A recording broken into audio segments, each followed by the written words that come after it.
नगरपालिका आणि महापालिका निवडणुकांनंतर राज्याचं लक्ष लागलेल्या जिल्हा परिषदा आणि पंचायत समितीच्या निवडणुकांची आज घोषणा निवडणूक आयोगानं केलेली आहे आणि त्यानुसार राज्यातल्या 12 जिल्ह्यांमध्ये निवडणुकांचा धुरळा उडणार असून 12 जिल्हा परिषदा आणि 125 पंचायत समित्यांसाठी मतदान प्रक्रियेचा कार्यक्रम मुख्य निवडणूक आयुक्त दिनेश वाघमारे आणि सचिव सुरेश काकाणी यांच्याकडून जाहीर करण्यात आला।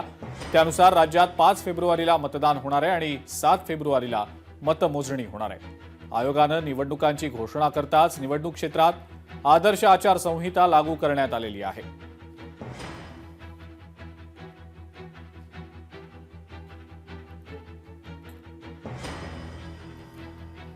या निवडणुकीसाठी 1 जुलै 2025 ची मतदार यादी वापरणार आहोत आणि इलेक्शन कमिशन ऑफ इंडियाकडून जी मतदार यादी आली ती मतदार यादी जिल्हा परिषद विभाग व पंचायत समिती गणनी आहे ही विभाजित केलेली आहे। 3 नोव्हेंबर 2025 रोजी अंतिम मतदार यादी ऑलरेडी प्रसिद्ध झालेली आहे आणि 27 नोव्हेंबर 2025 रोजी मतदान केंद्रनिहाय मतदार यादी ही प्रसिद्ध झालेली आहे। नाम निर्देशन पत्र स्वीकारणे 16 जानेवारी 2026 ते 21 जानेवारी 2026। नाम निर्देशन पत्राची छाननी 22 जानेवारी 2026। उमेदवारी माघारीची अंतिम मुदत 27 जानेवारी 2026 दुपारी 3 वाजेपर्यंत। अंतिम उमेदवारांची यादी व निवडणूक चिन्ह वाटप 27 जानेवारी 2026 दुपारी 3:30 नंतर। मतदानाचा दिनांक 5 फेब्रुवारी 2026 सकाळी 7:30 ते सायंकाळी 5:30 वाजेपर्यंत। मतमोजणीचा दिनांक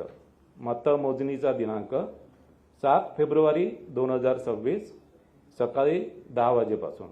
ज्या जागा राखीव आहेत त्या राखीव जागेवर जात वैधता पडताळणी आवश्यक आहे आणि जात प्रमाणपत्र आणि जात वैधता पडताळणी ही नामनिर्देशन पत्रासोबत दाखल करणं आवश्यक आहे।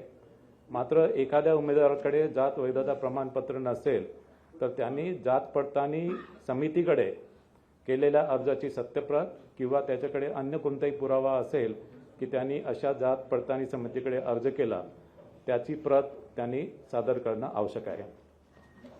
मात्र निवडून आल्यावर त्याला 6 महिन्याच्या आतमध्ये जात वैधता प्रमाणपत्र सादर करणं आवश्यक राहील आणि 6 महिन्याच्या आतमध्ये त्यांनी जात वैधता प्रमाणपत्र सादर नाही केलं तर त्याची निवड ही पूर्वलक्षी प्रभावाने रद्द होईल। बिनविरोध निवडून आलेल्यांवर आयोगाचं लक्ष असून संबंधित महापालिका आयुक्तांकडून अहवाल मागवले गेलेले आहेत आणि अहवालानुसार 4 गोष्टी तपासल्या जाणार आहेत अशी माहिती निवडणूक आयुक्तांनी दिलेली आहे। बिनविरोध जिथे जिथे निवडणूक होते तिथे राज्य निवडणूक आयोगाचे आदेश आहेत की जिथे बिनविरोध निवडणूक होत आहे तिथे आम्ही संबंधित महापालिका आयुक्तांकडून अहवाल मागितलेला आहे। हा अहवाल 4 गोष्टीवर आहे।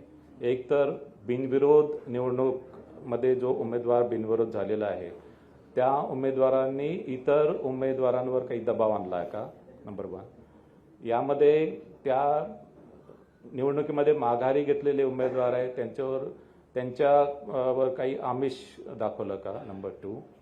याच्यामध्ये काही पोलीस कंप्लेंट झाली होती का, नंबर 3। आणि याच्यामध्ये काही तक्रार आहे का आणि विशेष करून ज्या उमेदवारांनी माघार घेतली त्या उमेदवारांनी स्वखुशीने माघार घेतली आहे का। तर या पॉइंटवर आम्ही रिपोर्ट महापालिका आयुक्तांकडून मागितलेला आहे। लोकशाही मराठी ऐका, पहा, जागरूक रहा।